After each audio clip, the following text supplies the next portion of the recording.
Welcome to KNS news. కొత్త ప్రభుత్వంలో అయినా సమస్యలు తొలగేనా? ఎమ్మెల్యేగా పుట్టా సుధాకర్ యాదవ్ గారు తన మార్క్ పరిపాలన చూపిస్తారా? దువ్వూరు మండల సర్వసభ్య సమావేశంలో ఎమ్మెల్యే గారు ఎలా స్పందిస్తారోనని ఎదురుచూస్తున్న దువ్వూరు మండల ప్రజలు. కడప జిల్లా మైదుకూరు నియోజకవర్గంలో మైదుకూరు తర్వాత ముఖ్యమైన మండల కేంద్రం దువ్వూరు. అయితే ఇక్కడ శుక్రవారం జరుగు మండల సర్వసభ్య సమావేశంలో ఎమ్మెల్యేగా మొట్టమొదటిసారి సుధాకర్ యాదవ్ గారు పాల్గొననున్నారు. పేరుకే దువ్వూరు మండల కేంద్రం, కానీ వసతుల విషయంలో చాలా వెనుకబడి ఉంది. ఇక్కడ బస్టాండ్ నిర్మాణం కోసం స్థానికులు ఎన్నో ఏళ్లుగా ఎదురు చూస్తున్నారు. గతంలో కాంగ్రెస్ ప్రభుత్వ హయాంలో ఒకసారి, తర్వాత గత వైసీపీ ప్రభుత్వ హయాంలో మరోసారి బస్టాండ్ శాంక్షన్ అయినా స్థలం చూపలేక రెండుసార్లు బస్టాండ్ నిర్మాణం జరగలేదు. ఇందుకు రాజకీయ నేతల అలసత్వం, రాజకీయ వైరాలతో దువ్వూరుకు అన్యాయం జరిగిందనే చెప్పాలి. బస్టాండ్ లేక చుట్టుపక్కల గ్రామాల ప్రజలు స్థానికంగా ప్రయాణించేవారు ఎండకు వానకు తడుస్తూ అవస్థలు పడుతున్నారు. ప్రయాణం కోసం వేచి ఉన్న సమయంలో కనీసం మలమూత్ర విసర్జనకు మరుగుదొడ్లు లేక ప్రయాణికుల అవస్థలు వర్ణనాతీతం. ఇక మహిళా ప్రయాణికుల పరిస్థితి అయితే చెప్పనలువి కాని పరిస్థితి. దూర ప్రయాణ బస్సులు తిరుపతి, హైదరాబాద్ ప్రాంతాలకు వెళ్ళడానికి బస్సులు ఊర్లోకి రావు. ఇక్కడ స్టాపింగ్ లేదు. ఇక రాత్రి 7 దాటితే బస్సులు అసలే ఉండవు.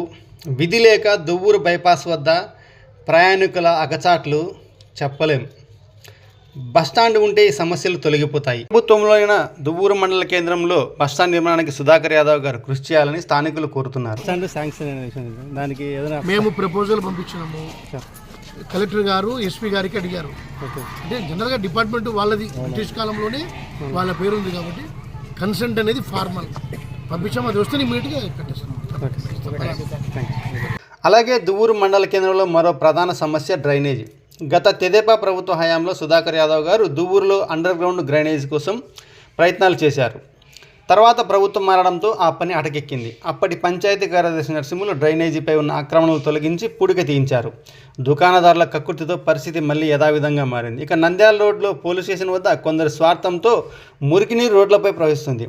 పంచాయతీ అధికారుల అవివేక నిర్ణయంతో జాతీయ రహదారిపై 15 అడుగుల పైగా రహదారి స్థలం ఉన్న రోడ్డుకు కనీసం 3 అడుగుల మార్జిన్ వదలకుండా రోడ్డుపైనే తూతు మంత్రంగా నీరు వెళ్లేందుకు కాలువ తీశారు.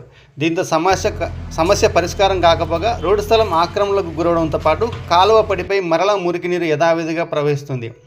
అంతేకాక వాహనదారులు ప్రమాదాలకు గురవడంతో పాటు మురికినీటి వల్ల అపరిశుభ్రత, దోమలు, వ్యాధులు ప్రబలే అవకాశం ఉంది.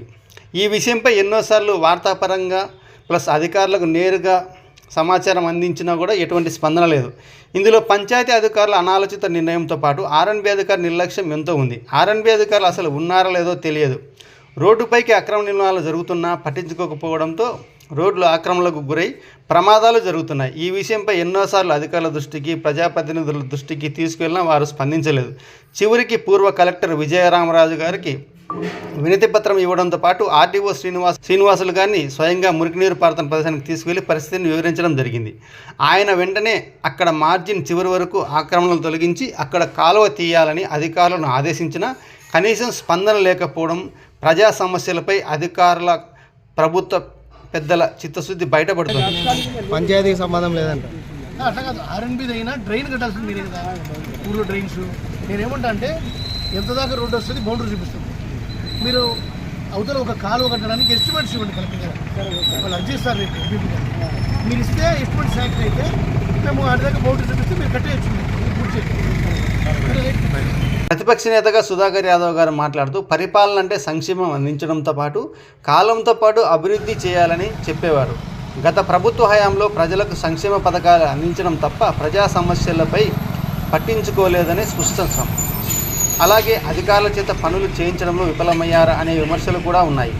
ఇప్పుడు తన మాటలకు కట్టుబడి సుధాకర్ యాదవ్ గారు తన మార్పు చూపిస్తారా? నిధులు తెప్పించి అధికారుల చేత పనులు చేయించి అభివృద్ధిని చూపుతారా? దువ్వూరుతో పాటు మండల వ్యాప్తంగా ఉన్న సమస్యలపై ఆయన స్పందన ఏంటి అన్నది మండల మీటింగ్లో తెలియనుంది. ఏది ఏమైనా దువ్వూరుకు బస్టాండ్ సమస్యతో పాటు డ్రైనేజీ, విద్యుత్ దీపాల నిర్వహణ, మంచినీటి సరఫరా వంటి ఇతర సమస్యలకు పరిష్కారం లభిస్తుందని దువ్వూరు మండల ప్రజలు ఎదురు చూస్తున్నారు.